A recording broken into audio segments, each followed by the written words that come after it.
bukan untuk melihat orang dengan pandangan buruk sangka, bukan. Tapi kita gunakan mata, wujud syukurnya, bangun tidur, kita buka Quran. Kita tatap kalam-kalam Allah yang tersurat ada di Al-Quran. Ini wujud syukur kita. Bangun tidur, telinga kita masih belum dibuat tuli sama Allah. Bangun tidur masih bisa mendengarkan suara suami manggil. Alhamdulillah, yang masih punya suami. Bangun tidur, telinga masih bisa mendengar suara orang tuanya. Alhamdulillah, bersyukur masih bisa mendengar suara indahnya orang tua kita, nasihat orang tua kita. Bangun tidur, telinga masih Allah kasih pendengarannya, bisa melihat, bisa mendengar suara anak-anak kita. Bersyukur, alhamdulillah. Bangun tidur, ada orang yang telinganya masih bisa mendengar sih, tapi suara-suara mereka sudah tidak ada lagi. Gak ada suara suami, gak ada suara orang tua, ada suara anak yang kadang kita rindu. Maka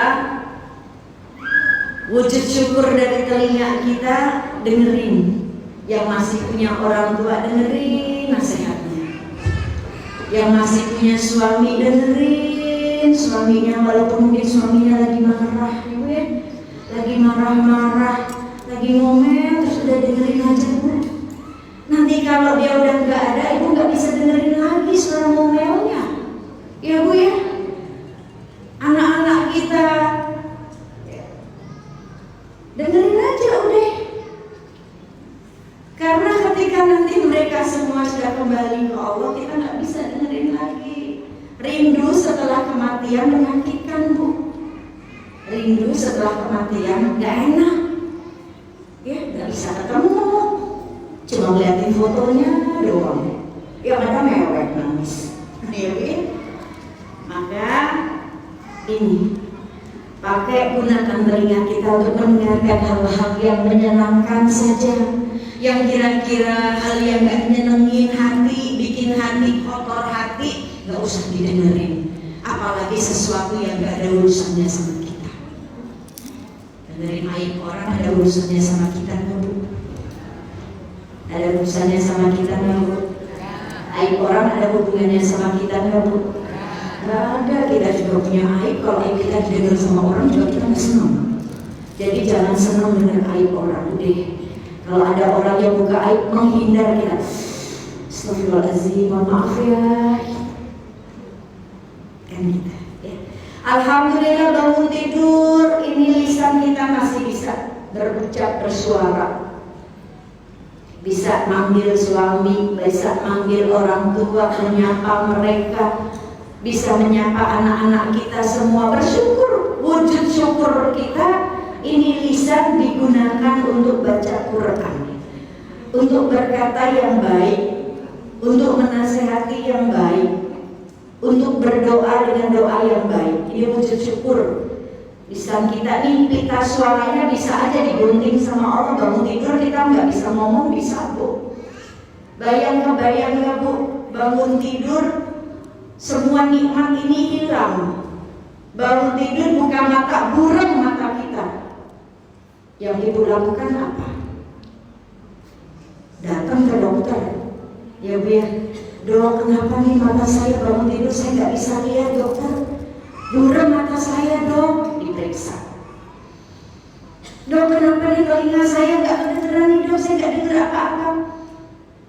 Dok, kenapa nih suara nih? Suaranya nggak keluar, kita nulis memo. Dok, baca, suruh dokternya baca. Soalnya dokternya nggak dengar suara kita. Ini nikmatnya berkurang. Bangun tidur, tangan masih bergerak, kaki masih bisa melangkah, nikmat dari Allah. Kebayang bangun tidur, Bu, tiba-tiba badan kita kaku semuanya, stroke. Stroke itu bukan bab yang tua aja, yang muda. Kalau Allah kehendaki stroke bisa stroke, Bu. Ya Bu, dengan makanan-makanan yang sekarang ada, dengan banyak pikiran bisa stroke. Maka bersyukur. Kenapa di surat Ar-Rahman Allah pertegas ayat tentang rasa syukur atas nikmat yang Allah berikan ini sampai 31 kali. Diulang-ulang oleh Allah ayat tersebut yang mengingatkan kita tentang nikmat mana lagi, nikmat Tuhanmu yang mana lagi yang mau kamu dustakan. Diulang sama Allah sampai 31 kali. Fabi ayyi ala rabbikuma tukadziban. Nikmat Tuhanmu yang mana lagi yang mau kamu dustakan. Gak cukup sekali ditulisnya Bu, tapi 31 kali diulang-ulang terus sama Allah. Untuk apa? Supaya kita ini selalu ingat akan nikmat yang Allah berikan, sekecil apapun nikmat itu. Mau dalam keadaan senang, susah, sakit, sehat, kita bersyukur. Karena ketika kita bersyukur, Allah tambahin nikmat lagi. La in syakartum la azidanakum. Jika kita bersyukur dengan nikmat Allah, Allah tambahkan nikmat. Ngelihat tetangga lagi dikasih nikmat sama Allah, bisa umroh bareng-bareng, bersyukur Bu, ya Allah saya senang banget ya dengernya. Ketika kita bersyukur dengan nikmat tetangga yang sedang dikasih nikmat sama Allah, nikmat itu akan Allah berikan juga untuk kita. Tapi ketika melihat tetangga dikasih nikmat sekeluarga bisa umroh, duit dari mana dia ya? Dia dapat duit dari mana ya? Perasaan suaminya cuma satpam di rumah sakit doang loh. Julid banget loh. Ya. Tapi ketika kita bersyukur, nikmat tersebut akan Allah berikan juga untuk kita. Suatu saat Allah kehendaki kita juga untuk bisa berangkat umroh sekeluarga. Ini, ya, ini filosofinya syukur. Apa yang diberikan oleh Allah kita nikmatin, kita berikan lagi ya, kepada Allah dengan apa? Ibadah taatnya kita kepada Allah. Alhamdulillah. Yang saya hormati segenap ustazah yang tidak saya sebutkan satu persatu, semua pengurusnya, jamaahnya yang udah hadir dari pagi. Dari jam berapa tadi hadir? Dari subuh.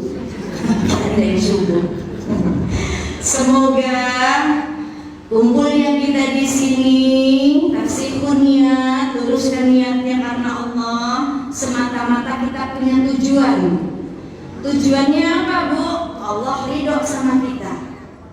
Tujuannya apa? Keluar dari sini Allah kuatkan iman Islam kita. Tujuannya apa? Kita kumpul di sini, keluar dari sini Allah kasih hidayah kita, Allah istiqomahin kita. Kan mintanya begitu ya Bu ya, nggak sembarang duduk Bu. Kalau sembarang duduk saja, kita akan nggak betah. Tapi ketika saya nih banyak dosa, saya nih belum istiqomah dalam amal soleh yang saya kerjain, saya nih iman saya nih lebih sering banyak turunnya daripada naiknya. Saya mau duduk di majelis ilmu supaya Allah kasih istiqomah saya, Allah kasih hidayah saya, hidayah nggak dicabut sama Allah. Kan begitu tujuan kita itu. Tujuan muslimah menuntut ilmu itu. Karena keutamaan menuntut ilmu tuh Bu, Masya Allah, tabarakallah. Barang siapa yang meniti jalan keluar dari rumahnya untuk menuju ke tempat menuntut ilmunya, Allah mudahkan jalannya menuju surganya Allah. Di saat banyak sekali kaki-kaki tergelincir ke neraka, kaki penuntut ilmu ini dikokohkan supaya tidak tergelincir ke neraka. Tapi yang harus kita pahami, menuntutnya ilmu kita, hadir majelisnya kita, mau gimana pun majelisnya, siapapun yang menyampaikan, ya, mau seorang anak kecil yang nyampein, mau seorang anak muda yang nyampein, ketika itu menyampaikan haknya Allah, kita harus terima. Walaupun kulil haq walau kana murun, menyampaikan yang hak gak enak didengar. Kadang kita suka ketampar-ketampar tuh dengan nasihatnya, kan gitu. Tapi siapapun yang menyampaikan, ambil baiknya, hilangkan buruknya, ambil baiknya. Nah, ketika kita hadir ngaji dimanapun harus mampu merubah dua hal dalam hidup kita, dalam diri kita. Harus mampu merubah dua hal dalam diri kita. Kalau nggak bisa merubah dua hal ini, sayang sekali ilmunya. Karena biasanya majelis taklim itu dipenuhi ibu-ibu, diminati ibu-ibu. Senin sampai Minggu ngaji terus. Berarti ilmunya udah banyak tuh ya. Udah jadi ustazah semuanya. Berdakwah nggak harus jadi ustazah, Bu. Karena berdakwah itu siapapun punya kewajiban dakwah. Apa dakwah? Menyampaikan haknya Allah. Walaupun cuma satu ayat, itu dakwah. Mengajak orang untuk tahu haknya Allah.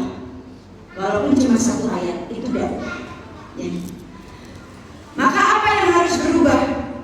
Dua hal ini. Yang pertama, harus mampu merubah ucapannya kita. Bicara kita berubah. Yang sebelum ngaji ahli gibah udah sering ngaji gak gibah lagi. Gak mau ngapain. Dan sayang banget, mendingan gibahin diri kita di hadapan Allah. Ya Allah, saya ini banyak dosa. Bukan ya Allah dia itu begini jangan. Ya Allah, saya ini banyak dosa. Ya Allah, saya ini belum bisa istiqomah. Ya Allah, aib saya ini banyak, Engkau aja yang tutupi aib saya. Ya Allah, saya dipandang solehah sama orang, dia sedang baik sama saya. Ya Allah, padahal aib saya Engkau yang tutupi. Kan gitu. Gibahin diri sendiri di hadapan Allah. Bicaranya berubah. Yang sering marah-marah jadi nggak marah-marah lagi. Yang sering ngomel-ngomelin suami, marah sama suami, bicaranya kenceng depan suami, ngegas, Bu ya, udah lemah lembut bicaranya. Nanti kalau kita yang lemah lembut, Bu, suami juga pasti lemah lembut kok. Semua kan tergantung kitanya. Suami udah keras, kitanya ikut-ikutan keras, selesai, Bu. Gak ada yang ngalah. Api sama api kebakar. Tapi kalau api ketemu sama air, reda tuh apinya, padam. Kalau suami sedang berapi-api, istrinya jadi airnya. Bukan diguyur, disembur pakai air, jangan. Tapi lebih sabar lagi, lembut lagi suami, lembut lagi suaranya. Kenapa sih ayah gue marah mulu dari tadi? Gitu tuh. Nggak capek apa saya marah-marah terus? Nanti cepat tua loh. Mama makin muda, papa makin tua. Gitu itu. Ya, dia nggak marah-marah terus. Dilembutin, sini-sini dipijitin daripada marah-marah. Udahlah. Suami akan, oh iya, kan istighfar. Tapi kalau suami marah kenceng suaranya, istri makin kenceng melebihin suara suami. Waduh, radio tetangga juga kalah, Bu. Ya, nah ini perkataannya berubah bicara. Seorang ibu bicaranya ke anak makin lemah lembut. Namanya juga anak-anak, Bu. Dulu kita juga pernah jadi anak kan gitu ya. Orang tua kita lembut sama kita. Berarti kita juga harus nerusin ilmu estafet ini. Ilmunya harus estafet lagi. Ketika orang tua kita dulu nasihatin kita, yang kitanya ya, dengan suara lemah lembutnya, berarti kita udah jadi orang tua ketika punya anak. Bayangin aja anak kita kayak kita dulu. Nah, kita berusaha untuk lemah lembut. Kepada siapapun bicaranya berubah. Jangan gampang merendahkan orang. Ini. Yang kedua, apa yang harus kita rubah dalam diri kita? Pakaian kita. Maksudnya gimana Umi pakaian? Apakah harus kayak Umi gitu pakai cadar? Enggak, cadar saya juga belum jaminan jadi saya masuk surga. Ya Bu ya, bukan berarti begini ibu begitu, beda. Enggak, sama kita di hadapan Allah, sama-sama pendosa. Ini saya sih dosanya banyak banget. Sama-sama sedang menuju ke Allah, minta ridhonya Allah. Sama-sama sedang berjuang kepengen masuk surga, Ibu ya. Kan kita belum dijamin masuk surga.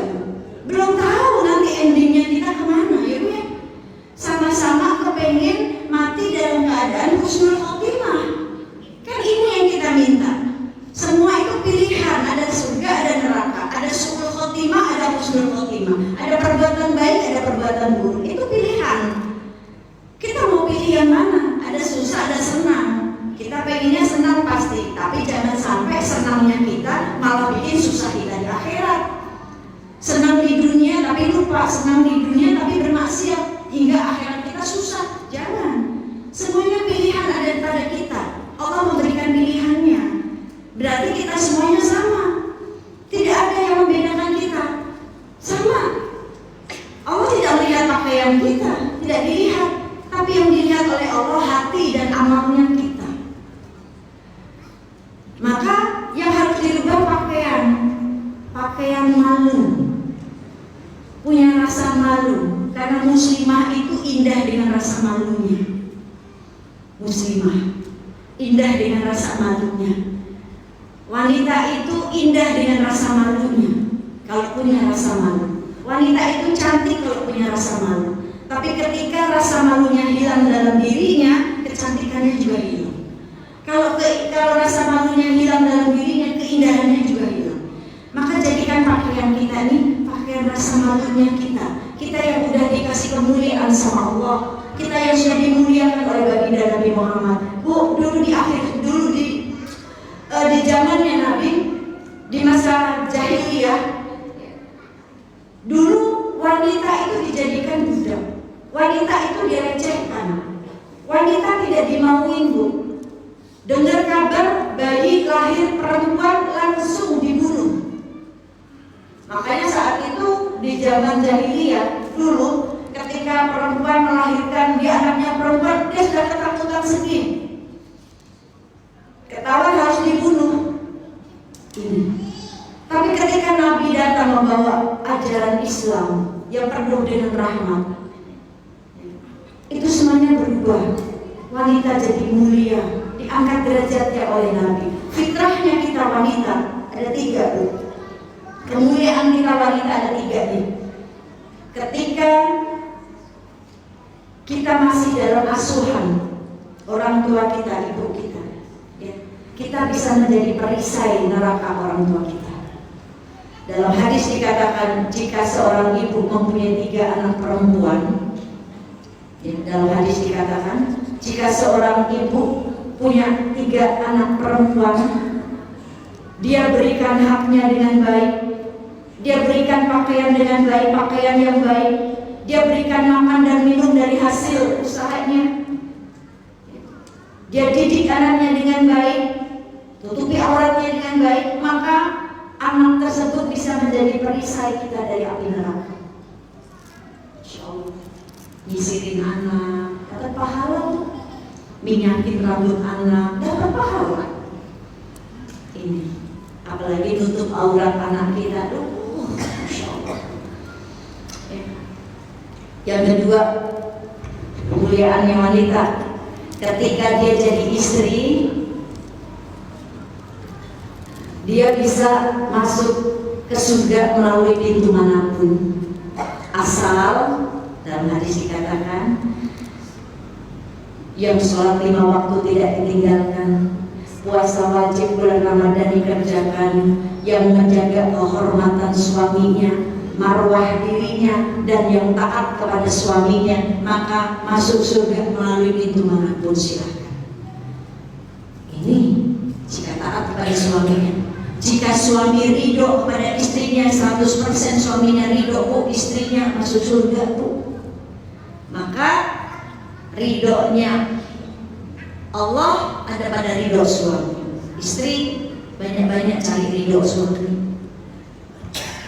Ngajinya bagus, menuntut ilmunya bagus, tapi kalau nggak izin sama suami nggak bagus. Ya, Bu, ya. Suami harus diizinin dulu.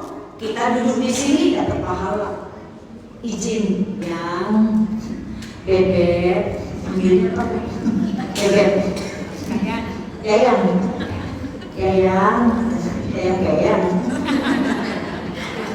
Bebek, ayah, papi, gitu ya. Besok pagi tuh ada Umi Pipik di masjid. Nama saya dibawa-bawa pasti. Buat minta izin ya, Bu, ya. Nanti kalau lagi ngomong jangan bawa nama saya ya, Bu. Udah selesai pengajiannya. Ayang Mbak, besok pagi nih di masjid ada Umi Pipik, boleh datang nggak? kebetulan suami lagi cuti, lagi gak enak badan. Gak usahlah, di rumah aja. Saya kan lagi libur, biasanya gak pernah di rumah. Udah di rumah temenin saya. Alah, kan tiap hari kita ketemu. Kalau sama Umi Pipip tiap hari saya gak ketemu, lihatnya di TV aja. Mana di TV kelihatannya gede banget, lihat aslinya kecil. Tadi saya masukin tuh ada yang ngomong begitu, soalnya saya dengar. Siapa yang ngomongin saya tadi? Aslinya kecil ya. Kayak banget kali Bu. Ya, suaminya belum ngizinin Bu. Janganlah Beb, Mama udah di rumah aja, temenin saya ya. Saya lagi pengen dimanja. Suaminya, ya lagi gak enak badan nih Ma. Ya udah, Papa sakit apa? Yang dirasa apa? Nih, Mama kasih obat. Masih ngerayu Bu. Ya, terus suaminya udah mulai berubah nih wajahnya. Dalam hati ini istrinya ngeyel banget ya Allah. Padahal saya lagi pengen ditemenin ya Allah, saya harus gimana lagi ya Allah. Batin begitu suaminya. Mah, kan nanti pasti Umi itu live di sosial medianya. Udah nonton aja di live-nya, sini nonton bareng-bareng kan, dengerin bareng-bareng sama aja. Nggak beda, nggak bisa foto. Ada aja alasannya. Ya Bu ya. Padahal saya di foto juga nggak kelihatan wajahnya Bu. Ibu foto sama saya nih ya. Umi mau foto dong, selfie cekrek. Yang dilihatin wajah ibu atau wajah saya? Pasti yang di zoom ibu. Tadi dulu jilbab saya miring. Umi ngeblur foto lagi ya, alasannya ngeblur. Padahal jilbabnya miring. Ini gak kelihatan muka saya Bu. Padahal saya juga heran sama orang-orang yang mau ngajak foto saya. Orang muka saya nggak kelihatan. Kan gitu ya Bu ya. Udah itu ya, kata suaminya. Ya udahlah mah, terserah. Suaminya akhirnya bilang begitu. Bu, kalimat terserah kira-kira ridho nggak Bu? Antara ridho atau enggak ya Bu ya. Tapi kita masih aja datang ke sini Bu. Nggak dapat apa-apa Bu. Nggak dapat pahala juga. Karena ridhonya Allah ada pada ridho suami. Bahkan Sayyidah Fatimah putri Rasulullah saja ketika membuat suaminya Sayyidina Ali wajahnya mulai berubah karena kesal dengan Sayyidah Fatimah saat itu dari ucapannya. Ketika wajahnya sudah mulai berubah, Fatimah buru-buru langsung meminta maaf, mengelilingi suaminya minta maaf.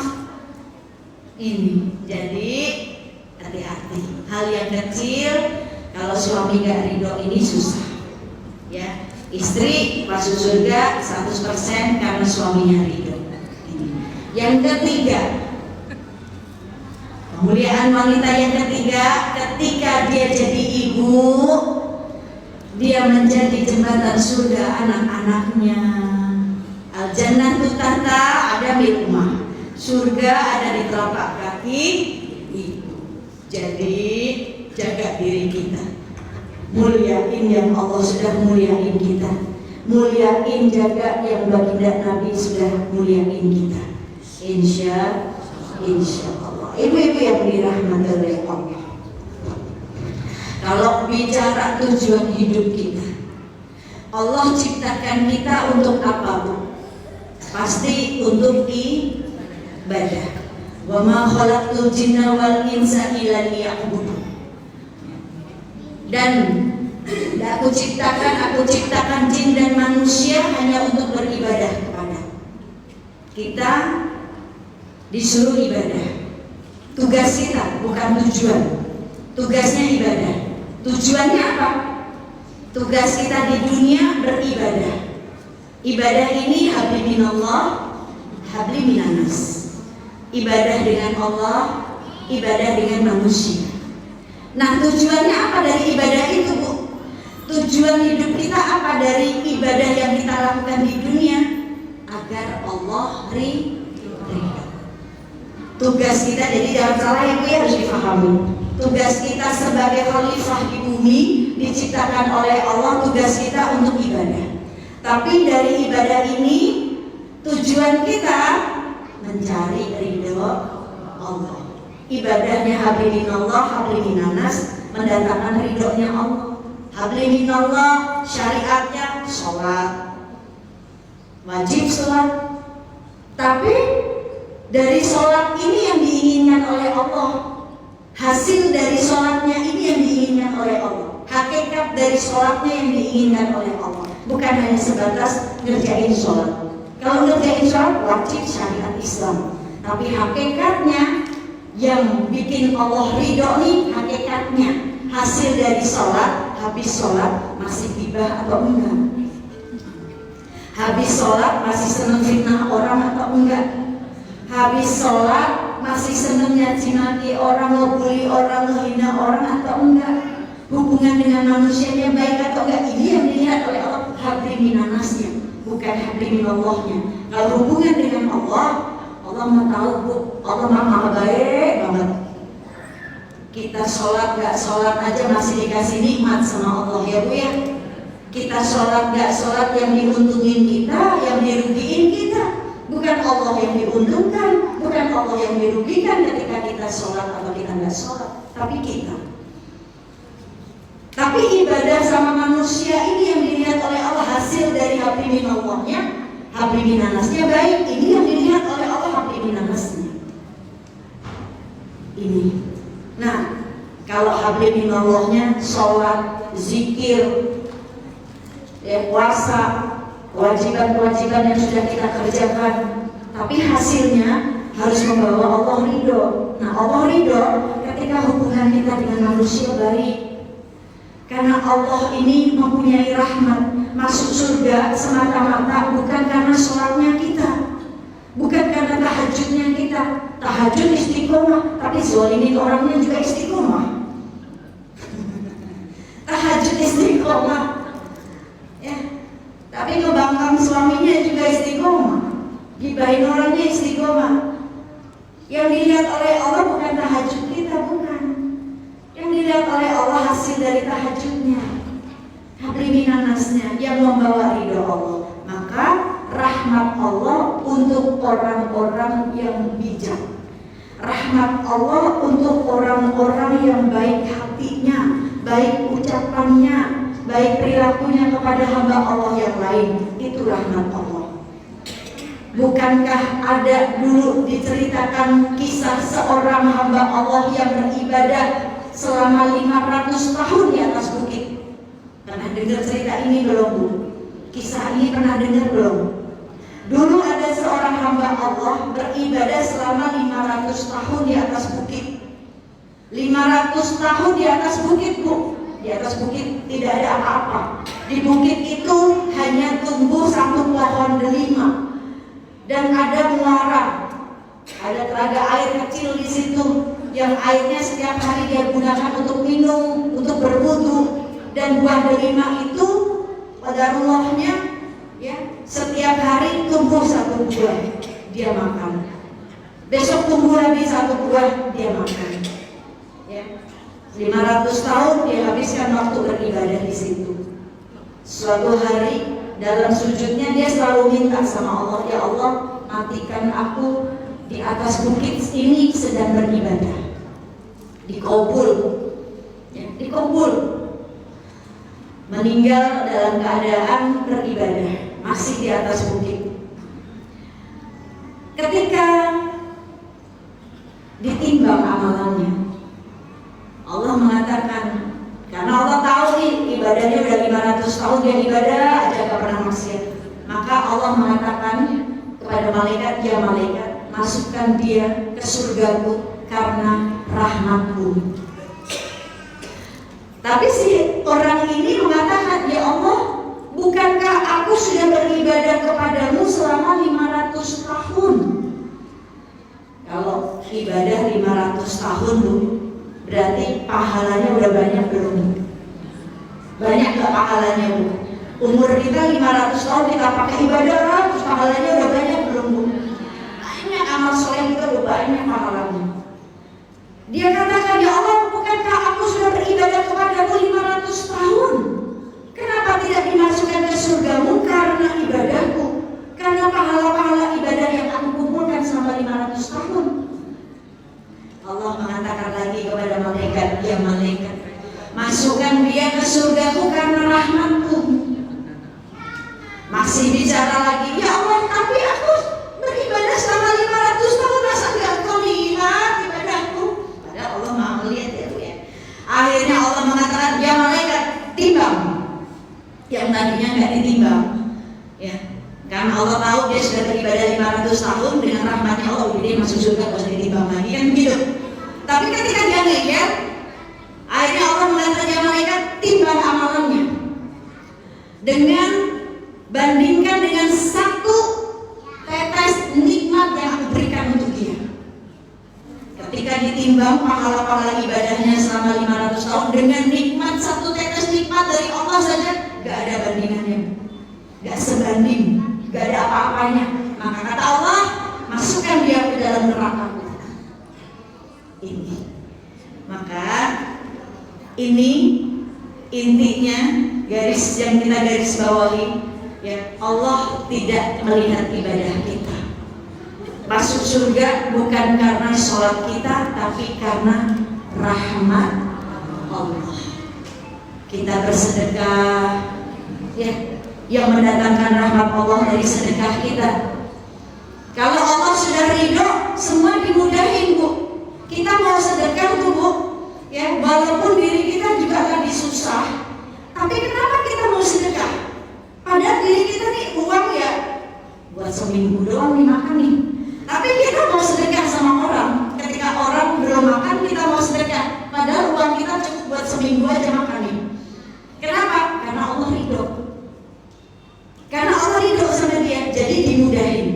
Maka tujuan hidup kita, ya, cari ridho Allah. Kalau Allah sudah ridho, bentuk ridhonya Allah sama kita, hambanya, yaitu Allah mudahkan kita beramal soleh. Itu bentuk ridhonya Allah terhadap kita, dimudahin. Mau ke masjid, mudah langkahnya. Ada orang rumahnya saking masjid, gak pernah ke masjid, Bu. Berat aja kayaknya, gengsi aja mau ke masjid itu, begitu. Ada orang kaya, ya, mau sedekah hitung-hitungan, ada. Maka ketika kita dalam keadaan susah, tapi kita gampang banget berbuat kebaikan, itu kita sudah masuk golongan orang-orang yang diridhoi sama Allah. Ya, ini nggak ada orang bersedekah miskin gara-gara sedekah. Enggak. Sedekah itu membuat kita kaya di hadapan Allah, karena ini tabungan yang kita bawa sesungguhnya, yang kita keluarkan, gitu ya. Bukan yang kita simpan. Yang kita simpan nanti jadi rebutan warisan anak-anak kita.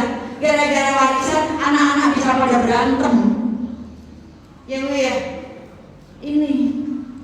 Tapi harta yang kita gunakan sedekah ini kelak yang menemani kita di alam ketika kita sudah sendiri, di alam selanjutnya. Bu, kubur itu step pertama.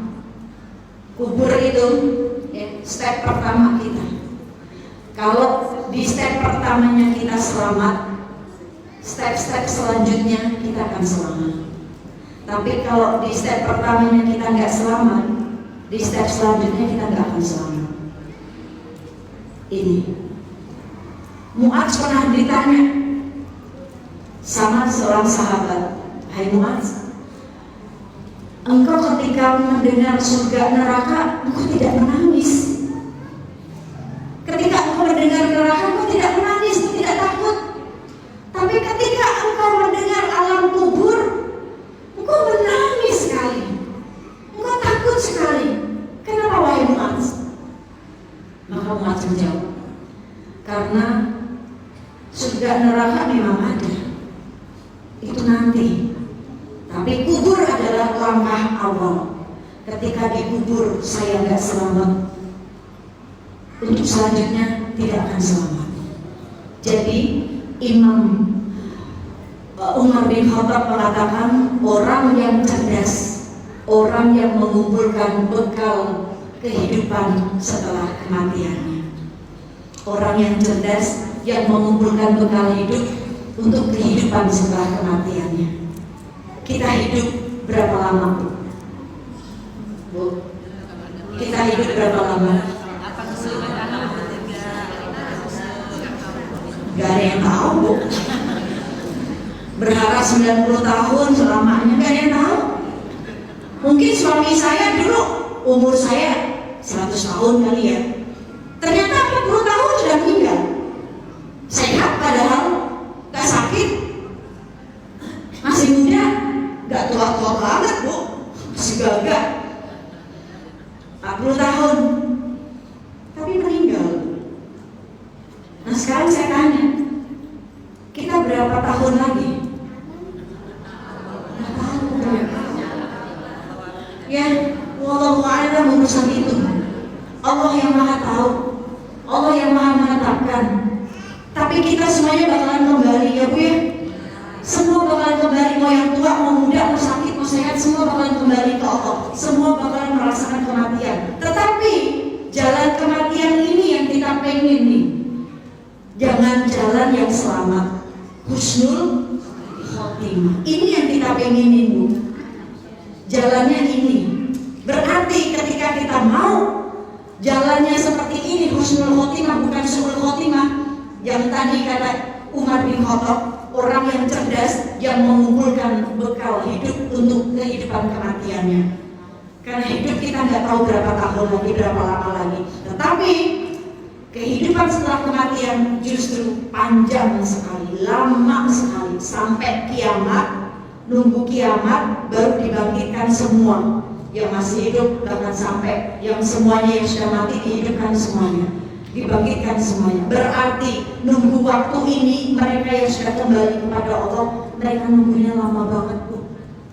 Gak tahu kapan sih kiamat. Nah kalau kita yang nunggu, yang masih hidup, cepat banget. Cepat, kadang kita lagi duduk begini atau lagi belanja aja habis sholat zuhur, dengar azan asar, ih cepat banget ya, perasaan habis dari zuhur tadi.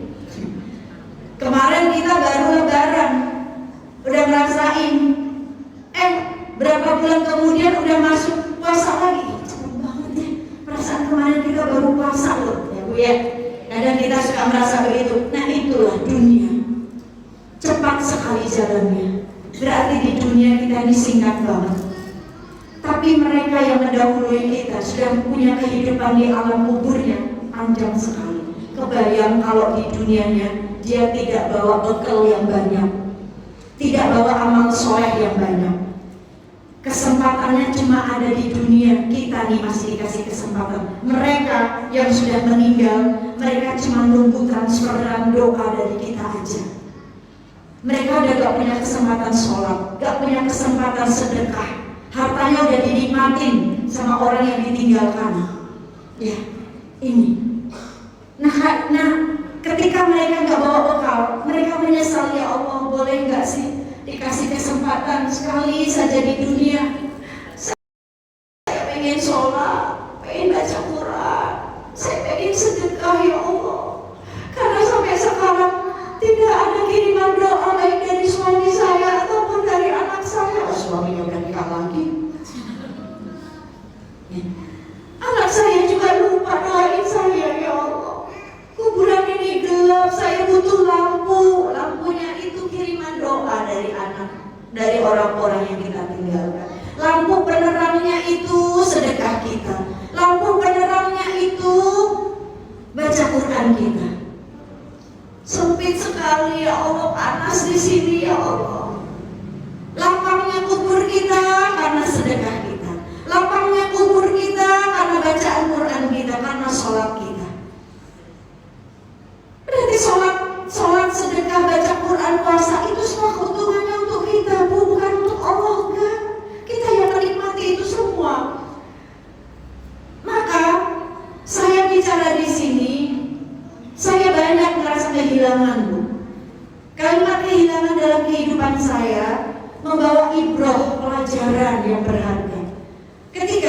kehilangan suami yang masih muda, saya masih muda, anak saya masih kecil-kecil. Di situ banyak pelajaran yang berharga. Ya Allah, itu pun bisa terjadi pada diri saya. Dan ketika saya kembali sendiri nanti di alam kubur, apakah mereka masih ingat dengan saya atau mendoakan saya? Kan begitu, Bu. Jadi kesempatan kita saat ini di dunia, manfaatkan dengan sebaik-baiknya. Beribadah, punya harta, sedekahin. Masih sehat, sholat, baca Quran. Ini setiap waktu harus ada amal soleh. Karena setiap amal soleh ada batas waktunya. Kalau kita sudah meninggal, kita tidak bisa beramal soleh lagi. Mereka yang sudah meninggal, ya Allah, ternyata seperti ini kehidupan di dalam kubur. Coba kemarin di dunia saya sholat, coba kemarin di dunia saya sedekah, coba kemarin di dunia saya baca Quran. Ya Allah, saya butuh itu ya Allah. Nah ini, maka yuk siapkan bekal kehidupan kita untuk kehidupan kita yang panjang setelah kehidupan di dunia, yaitu di alam kubur kita. Yang terakhir, ibu-ibu, ibaratnya penjual, pedagang mutiara, penyelam mutiara. Penyelam mutiara tugasnya apa, Bu? Dia bekerja menjadi penyelam sebagai penyelam mutiara. Mutiara adanya di mana, Bu? Di laut. Adanya di dasar lautan, paling dasar mutiara. Penyelam mutiara, dia bekerja sebagai penyelam mutiara, berarti dia harus mengumpulkan apa, Bu? Mutiara sebanyak-banyaknya. Petugas mutiara, penyelam mutiara, dia sebelum menyelam dikasih perlengkapan untuk menyelam. Baju menyelam, tabung oksigen untuk membantu pernafasan di bawah laut. Lalu tugas dia mengumpulkan mutiara sebanyak-banyaknya. Semua penyelam mutiara mulai menyelam. Ketika menyelam semakin dalam, melihat keindahan bawah laut, terumbu-terumbu karang, ikan-ikan ciptaan Allah yang lucu-lucu warnanya. Ada penyelam mutiara yang tetap fokus dengan tugasnya, semakin dalam lagi dia menyelam untuk mengambil mutiara-mutiaranya.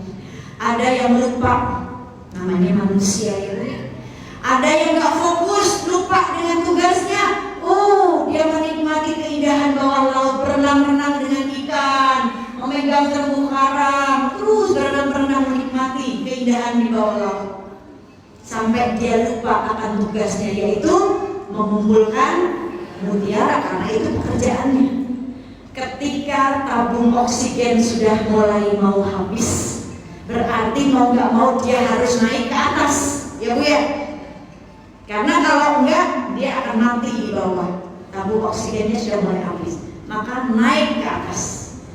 Semua para penyelam mutiara sudah mengumpulkan mutiara yang dia cari. Hanya satu penyelam mutiara yang lupa tugasnya tadi, lebih menikmati keindahan alam, keindahan di dalam laut. Dia lupa. Ketika sudah naik ke atas, teman-temannya sudah membawa mutiara banyak untuk diserahin ke bosnya. Dia doang yang gak bawa apa-apa. Maka ketika bosnya tahu, kamu kan tugasnya nyelam, tugasnya ngambil mutiara, itu tugas kamu. Dan sudah aku kasih tabung oksigen. Ini tabung mahal, tapi kamu manfaatkan justru untuk bermain-main, lupa dengan tugasnya. Maka ngambil keputusan bosnya, kamu saya pecat. Ya Bu ya. Cerita ini penyelam mutiaranya adalah diri kita. Kita menyelami dunia. Mutiaranya adalah amal soleh kita. Dunia bawah laut adalah dunianya. Dunia itu indah, dan itu seperti perhiasan ibaratnya. Penyelam mutiaranya kita dikasih tabung oksigennya adalah umur kita. Kita dikasih nafas sama Allah, kasih umur sama Allah. Tugas kita masing-masing mengumpulkan amal soleh. Di saat satu orang hamba Allah yang lupa akan tugasnya, dia sibuk dengan dunia, silau dengan indahnya dunia, tapi lupa mengumpulkan mutiaranya, amal solehnya ketika umurnya sudah habis, kembali kepada Allah, nggak bawa amal soleh sama sekali. Apa hasilnya, Bu? Kita tahu sendiri hasilnya. Kalau Allah nggak punya rahmat, ya nggak akan dimasukkan ke surga. Step pertama nggak akan selamat. Bagaimana step selanjutnya? Ya. Step pertama alam kubur, step selanjutnya pada masa, step selanjutnya di mizan, timbangan amal kita, step selanjutnya lihat di sirat kita harus berjalan di jembatan siratal mustaqim. Step selanjutnya baru surga dan neraka ditentukan oleh Allah. Maka ini kesempatan kita. Yuk, bawa mutiara sebanyak-banyaknya. Dunia adalah perhiasan, tapi sebaik-baik perhiasan dunia wanita salehah. Jaga kemuliaan kita, walaupun ujiannya banyak, tapi fokus dengan pelajarannya. Karena ketika Allah berikan ujian, Allah sedang kasih pelajaran. Apa pelajaran yang harus kita belajar? Pelajarannya ridho. Kita harus mampu belajar ridho. Apa ridho? Rela hati, selalu lapang hati dengan apapun masalah ujian yang Allah kasih. Lapang hatinya supaya tenang. Kalau kitanya ridho, Allah akan ridho, dimudahin kita jalannya. Pelajaran kedua dari ujian yaitu sabar. Kita disuruh belajar sabar, dididik sama Allah supaya sabar. Gak mudah memang sabar, gampang banget diucapkan. Tapi ketika kita ridho, Allah akan kasih jalan sabarnya kita. Pelajaran ketiga yaitu tawakal kepada Allah. Terus perbaiki ibadah kita. Zuhurnya kita belum benar, benerin di sholat asarnya. Sholat asarnya belum sempurna, sempurnain di sholat maghribnya. Sholat maghrib belum sempurna, sempurnain lagi di sholat isya-nya. Begitu terus setiap hari. Ini tawakal, serahkan semuanya kepada Allah. Berserah tanpa menyerah. Berserah tapi tidak menyerah. Tidak menyerahnya dengan apa? Walaupun di dunianya kita mentok, tapi kita masih punya jalur langit yang kita kuatkan. Istri, ibu, tirakatnya harus kuat, harus kenceng tirakatnya. Apalagi akhir zaman kita digempur dengan fitnah-fitnah dunia, fitnah sosial media. Maka kita harus kuat tirakatnya. Yang keempat, pelajaran yang Allah berikan dari kurikulum ujian yaitu ikhlas. Kalau kita ridho, kita ikhlas insya Allah. Karena ikhlas itu murni. Karena Allah diuji, karena Allah menyelesaikan ujiannya, karena Allah. Ini ikhlas. Kalau kita fokusnya dengan pelajarannya, insya Allah kita sukses. Tapi kalau kita fokusnya diuji dengan rasa sakitnya, kok saya sakit ya diuji, kok saya kecewa ya diuji. Kalau kita fokusnya hanya dengan kecewanya, rasa sakitnya, ibu akan kecewa terus, kita akan sakit terus.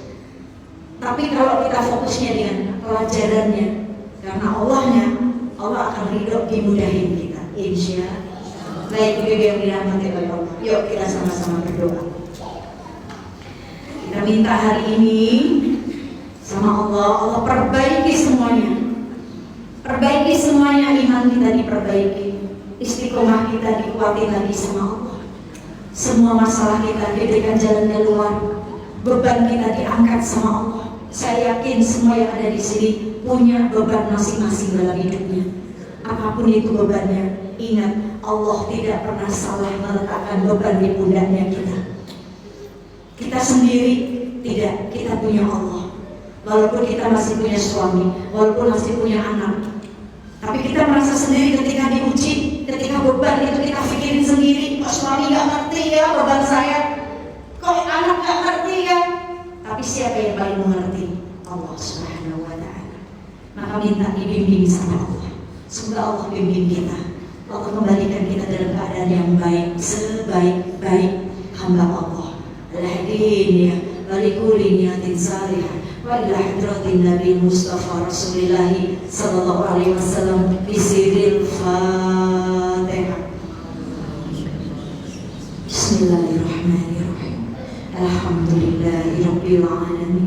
Ar-Rahmanir Rahim. Maliki yaumiddin. Iyyaka na'budu wa iyyaka nasta'in. Ihdinas siratal mustaqim. Siratal ladzina an'amta 'alaihim ghairil maghdubi 'alaihim waladdallin.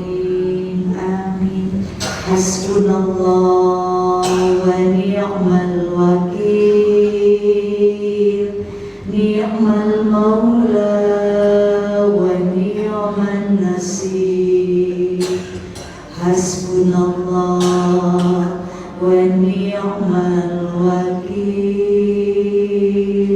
ni'mal maula wa ni'man nasir. Hasbunallah wa ni'mal wakil, ni'mal maula wa ni'man nasir. Astaghfirullah.